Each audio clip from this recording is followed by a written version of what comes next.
If you're sick of beating yourself up, if you're sick of living in a negative place, or if you're just curious, like, how do I use simple research-backed methods to actually make my mind work for me? Holy cow, are you in the right place? Because that's exactly what we're going to talk about today. 5 simple things that you can do to take control of your mind, let go of negative thoughts, and redirect all your mental energy toward happiness, success, and self-transformation.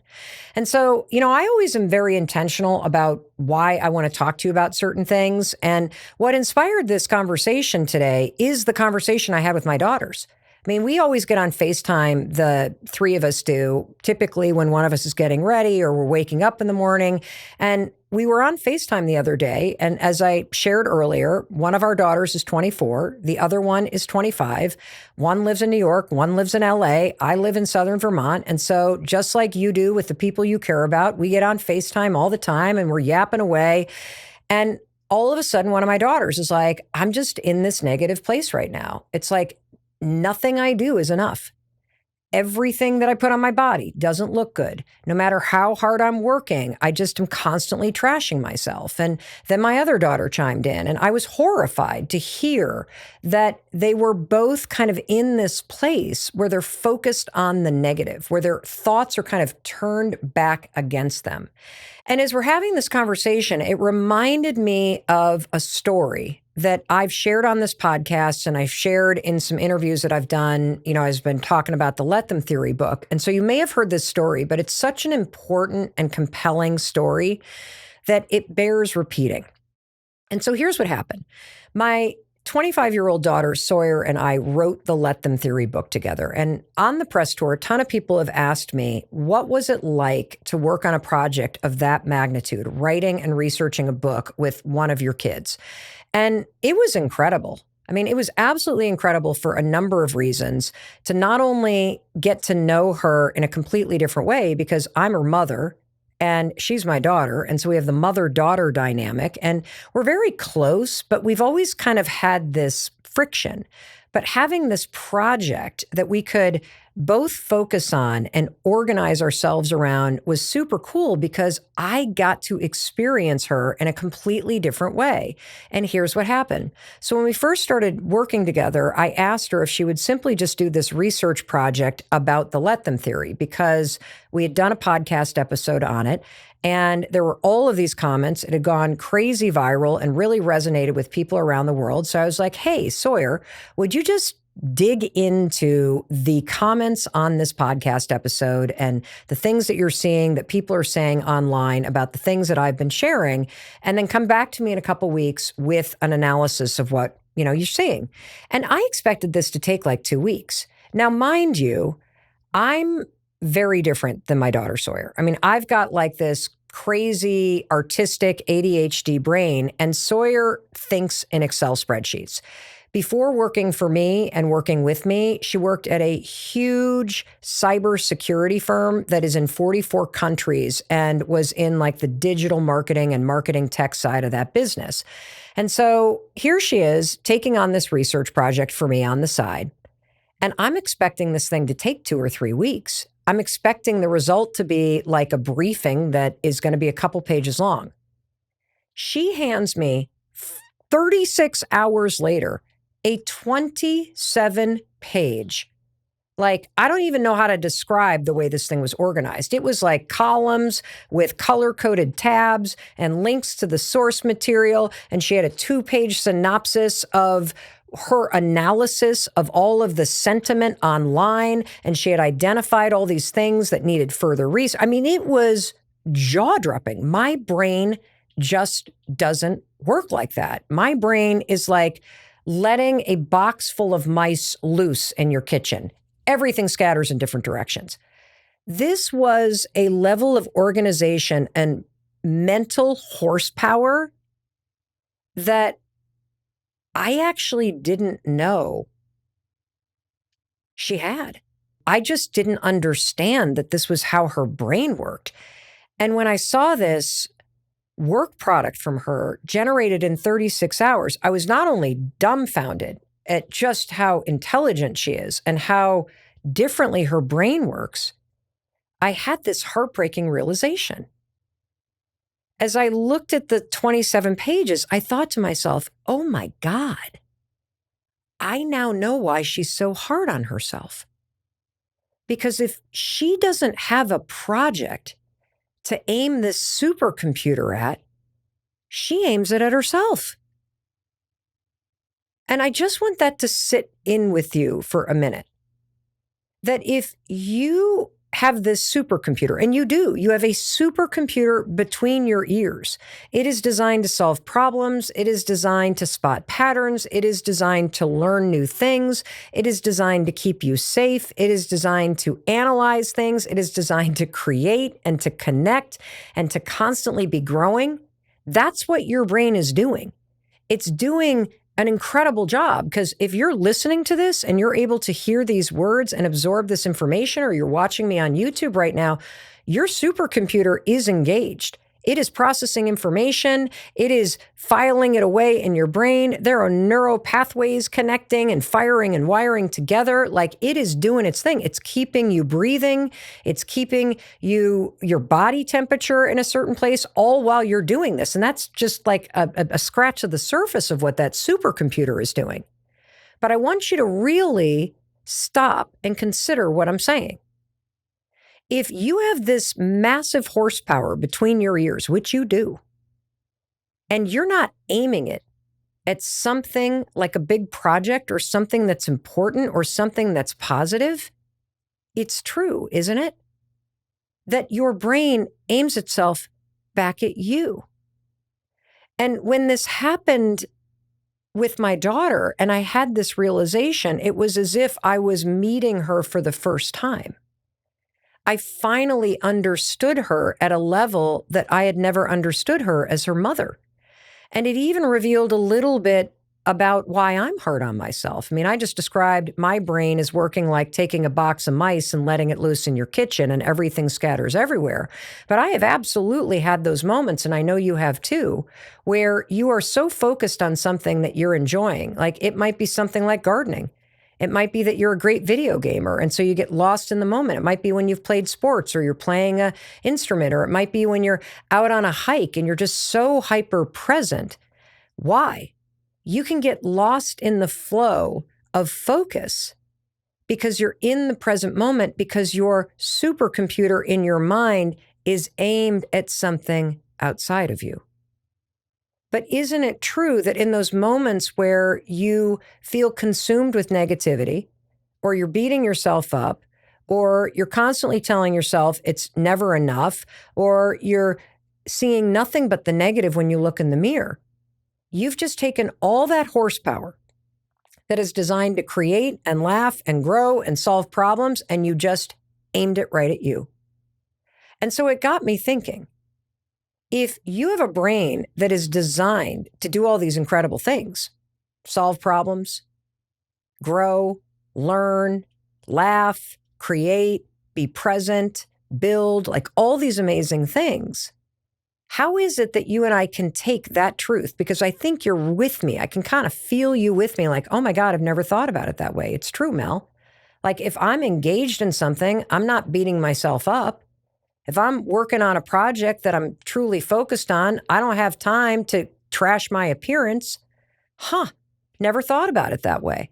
That this supercomputer can be used for good. And if I'm not using it for good, holy cow, it feels kind of bad because it just aims it right back at me. And just in case, before I move on to these 5 simple things, because what I'm going to do is I'm going to teach you today. It took me far too long to learn this. I wish they taught this in schools. I wish they taught this in elementary school. That's how simple I'm going to make the science today. There are 5 simple things that you can do, and you can start doing them as I'm explaining them to you. You can do these things as soon as this episode is over. These are so simple that you can make them part of your day-to-day life. These are ways for you to take control of your mind, that supercomputer in your brain. These are ways for you to let go of the negative thoughts, which is really what happens when your brain directs itself back at you, right? And third, we're going to talk about how do you redirect that power of your mind and aim it at something that energizes you. How do you take all that mental energy and instead of aiming it at yourself, You actually aim it at something that creates happiness and success and more positivity and self-transformation. That's what's available to you. And I didn't understand any of this until several years ago. And so the second I'm done recording this, I'm sharing this with my two daughters. And before we jump into the first skill, okay, and I've already kind of alluded to it, but before we jump into the first skill, I want to bring in one more visual example, because I personally find that whenever you talk about the mind or thinking or mindset, it so quickly becomes fuzzy and too intellectual and like too conceptual that I lose interest and I don't know what the hell people are talking about. So I like things that are visual because it helps my brain, the little mice that are running around, to just anchor on something. So we've already talked about this supercomputer and the fact that you've got this brain between your ears that is designed to learn patterns. It's designed to grow. It's designed to fire and wire information together and program it in your mind. It's designed to filter the world. It's actually designed to help you get more of what you want. And we're going to talk more about that in a little bit. And that's a cool thing. Have you ever in your life had the chance to spend time with like a golden retriever or a Labrador? You know, one of these dogs that from the moment they come into this world as a puppy, there is something hardwired in their DNA to just fetch. You throw a ball and you don't even have to train a Labrador or a golden retriever or some of these other kind of hunting breeds, I guess they call them. They will just go right after that ball that you throw, bring it right back. You throw it again, they bring it right back. It's like they are programmed to chase down a ball that you throw. They are programmed to chase it down and to retrieve. Guess what? Your brain is designed to do the exact same thing. I'm going to say that again. Your brain is like a Labrador retriever or a golden retriever. It is hardwired to actually chase down something that you direct it at.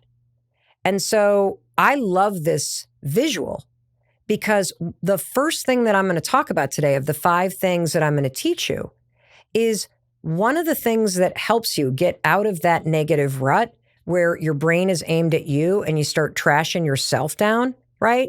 Is to actually give your brain something to chase down and focus on. Think about it like you need a project, or think about like the project is the ball. So with a dog that loves to chase a ball, you take that ball, you throw it in whatever direction, that dog forgets that you exist. That dog is maniacally focused on that ball. That dog will literally run over a child in order to get the ball, get the ball, get the ball, because it's hardwired to focus on that, and then it brings it back. Your brain does the same thing. Your brain is just sitting around like a bored Labrador, waiting for you to pick up a ball and put it in motion, waiting for you to throw something out into the future and say, go get it. Your brain loves projects. You know this. It wants something to gnaw on. It is bored. Like, have you ever noticed too, like if you got a dog that needs a job, if it doesn't have a job, what does it do? It chews your slippers. It starts gnawing on the corners of your cabinets. Next thing you know, it's naughty and it's peeing in the corner. Why? Because it's got all this mental energy and this desire to have a project and to chase down a ball, and you're not feeding that desire. Your brain's the same way. It needs a job. And that brings me to skill number 1. One of the best things that you can do is understand that giving yourself a project or a goal or some sort of ball that you can put in play in your life, it is one of the best ways to direct your brain at something other than you. It's one of the best ways to start to leverage the natural capacity that your mind has to solve problems and to actually chase something down. And this isn't just my suggestion. This comes from not only research that I'm going to walk you through, but it comes from something that world-renowned PhD, New York Times best-selling author Martha Beck has been talking about. And you may have seen her talking about this. It's the basis of her new book, and there's so much research that I'm also going to share with you after you hear this clip. But you're going to hear Martha Beck talking about the fact that, you know, when you're in an anxious state or you're ruminating, we now know in the way that you and I are talking about this, the supercomputer is now aimed at you. You're up in your head. Instead of like being focused on the world and solving problems, you're now tearing yourself down. You've made yourself a problem, right? The other way you can think about this is that Labrador Retriever is chewing on the slipper and being self-destructive because it's got nothing to do. She had this thesis in this book. Well, if you're in that state, being anxious and negative, it shuts down your ability to problem solve. We know this based on the research. We also know it based on common sense. It shuts down your ability to be creative. Well, she thought, well, wait a minute. Does creativity and problem solving actually shut down anxiety and rumination and being negative? Turns out it does. And so here's Martha Beck sharing this idea on the Today Show. And the idea is so exciting, and it's also so simple and obvious to understand that you're going to hear Martha talking first, and then you're going to hear the Today Show anchors jump in because they totally get it. And then what we're going to do after you listen to this is you and I are going to unpack what she said so that you can apply this first skill. Take a listen. And when we've known forever that anxiety shuts down creativity. So I started thinking, what if it works the other way too? Creativity what if creativity shuts down anxiety? Oh, that's interesting. So if you, like, if I take a client and I do something very simple, like plan a meal for tomorrow. Right. So say you're having a dinner party, start planning that right now. Your brain start to think about, I'm going to do steak on the Traeger grill and I'm going to serve it with this and what would go good with that. Now I'm thinking in a different pattern. And anxiety is quiet. And it does shut Did that work just now? Yes, it does work. It works like that. Yeah. Same thing with knitting or with your hands or where you're figuring something Absolutely. out. And so it's anything creative that you should start doing. Yeah. And people say, I'm not creative. I'm not creative, right. That's still in the anxiety part. Yeah. Just make something you love. Try using your hands, your senses, cook, garden. If you like to draw or paint or do that, do whatever. Just stop and consider what she's saying. It's true, isn't it?